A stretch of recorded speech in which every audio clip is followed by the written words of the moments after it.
Ooh, baby. Huh? How about that one? Yikes. Yikes, yikes. Oh, man. 4-2 final score tonight from Delta Center. The Utah Hockey Club lose emphatically after, one of the worst periods of the year, and that's coming after the Tampa Bay game in Tampa Bay. It still was a real bad period, but we'll talk more about that in just a second. Hey, thanks for hanging in there with us. Sorry we started a little later tonight. One of the problems I was having was my stream client, OBS. It was not opening and working, so I had to reboot my computer, and that didn't work, so I had to reinstall the program. That didn't work, so we're having a couple technical difficulties, but thanks for hanging in there with us. My name is Keith Schertz. I run things here at Hive State Hockey, and this is After the Buzzer. I am absolutely thrilled to have a professional hockey team here in the place where we have the greatest snow on earth. Former play-by-play man for BYU and their hockey program, and the Utah Valley University Wolverines hockey team. So pleased to meet you. If it's your first time here, if it's your first time checking us out, welcome. Hopefully you'll enjoy your stay. If you are back with us once again, we welcome you and congratulate you on your exceedingly fine taste. My man Car Wash sitting in the chat here. Car Wash, thanks for weighing in here. We'll talk to you a little bit more here in just a second. Okay. One of the problems I'm having, for instance, just to talk about the weirdness right now of what's going on my computer, is it's not giving me the chance to put the graphic in that we normally have. But look, final score tonight, it was 4-2. LA Kings take care of business against Utah Hockey Club.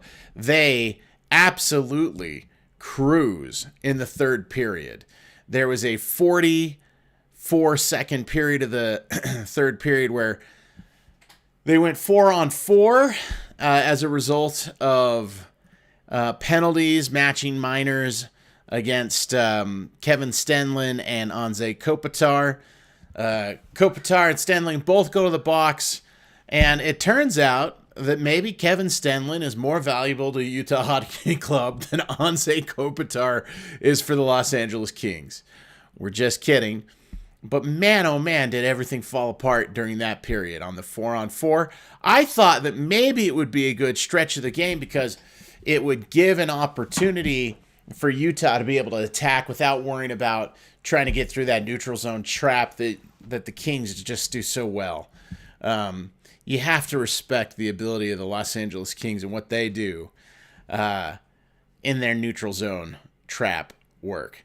Yes, they do the neutral zone trap, but Utah's doing their job, but they're not getting high danger chances, but they are getting lots of chances. And the Kings are getting outshot like crazy by Utah. And then it gets to be on the 4-on-4. And then, man, oh man, oh man, oh man, that pass by John Marino right to the front of the net to Kevin Fiala. It's the easiest goal of Kevin Fiala's NHL career. A total and complete defensive zone giveaway right to the front of the net. Veggies is sitting duck. Fiala finds a hole and buries it with a nice snapshot.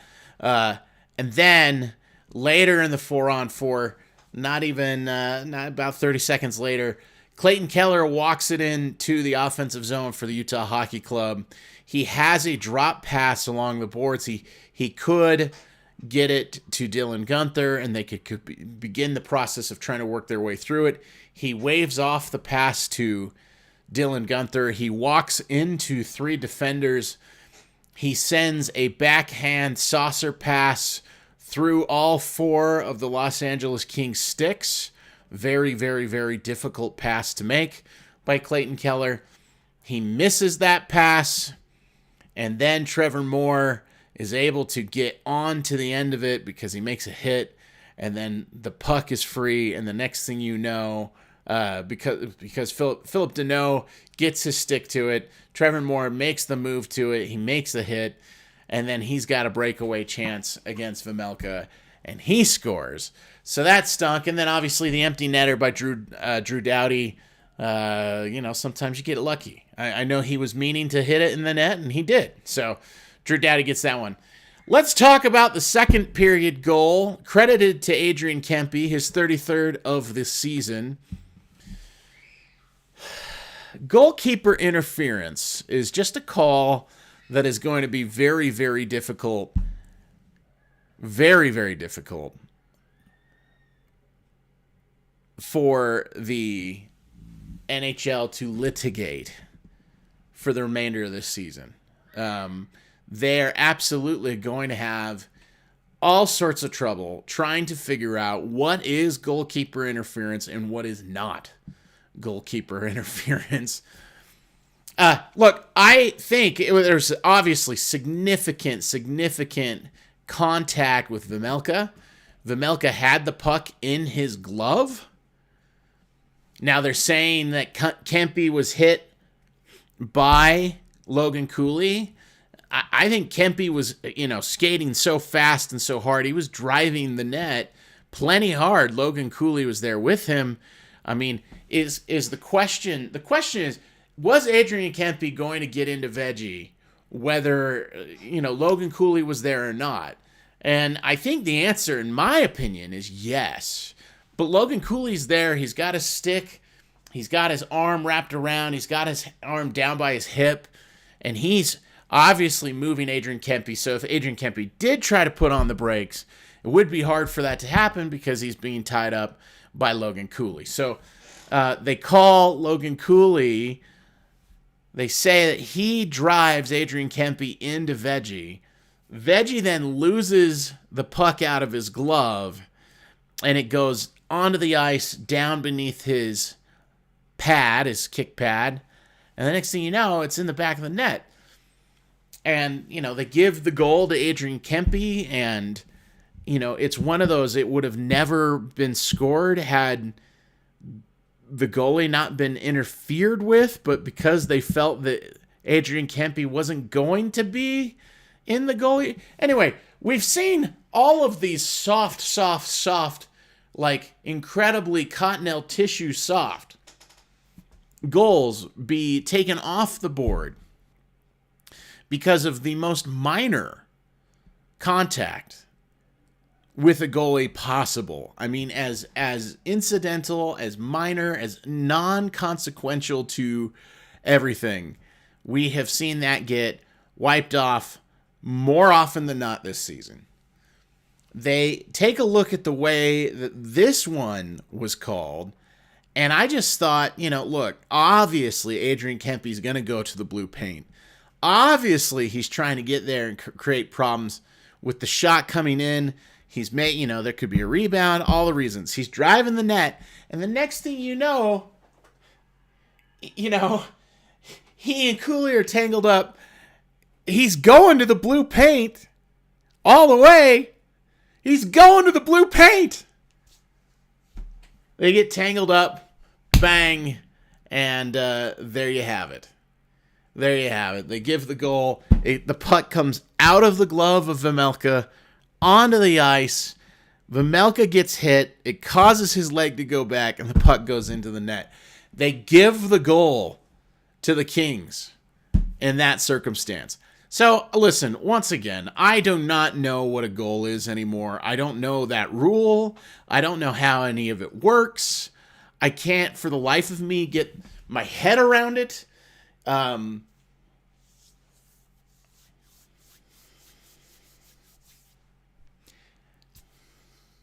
We've seen a brush of linen against the goalie, and that tiniest touch into a goalie has caused goals to be waved off.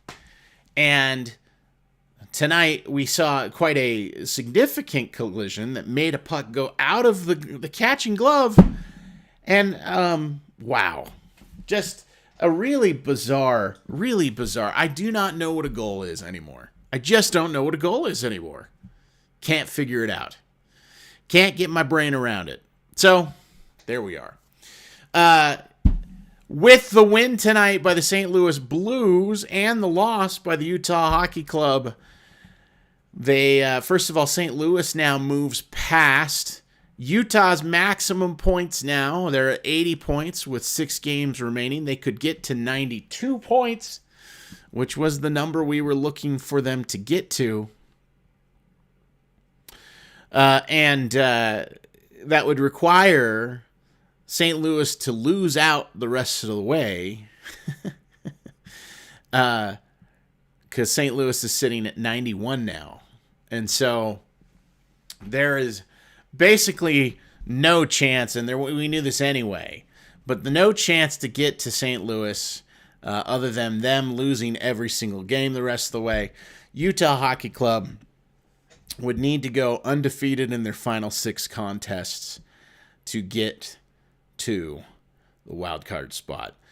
And congratulations, St. Louis Blues, because Minnesota is the team that Utah is now chasing, and they're 9 points behind Minnesota.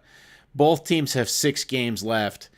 So Utah needs to be 4 games better than the Wild, which just means that if Utah goes 4-2 down the stretch, then Minnesota would need to go 0-6, right? If they go 5-1, Minnesota can go 1-5. So they got to be 4 full complete games better. No, I've got this wrong. They got to be 5 games better than Minnesota. 5 games better than Minnesota. So if they go 4-2, it's not enough. They can't catch Minnesota in that way. So they got to go 5. They got to be 5 games better than Minnesota because they're not going to win a tiebreaker in terms of regulation wins. They can't do it. Minnesota has 33 regulation wins. Utah has 26. They cannot catch them on regulation wins, so they have to outpoint them.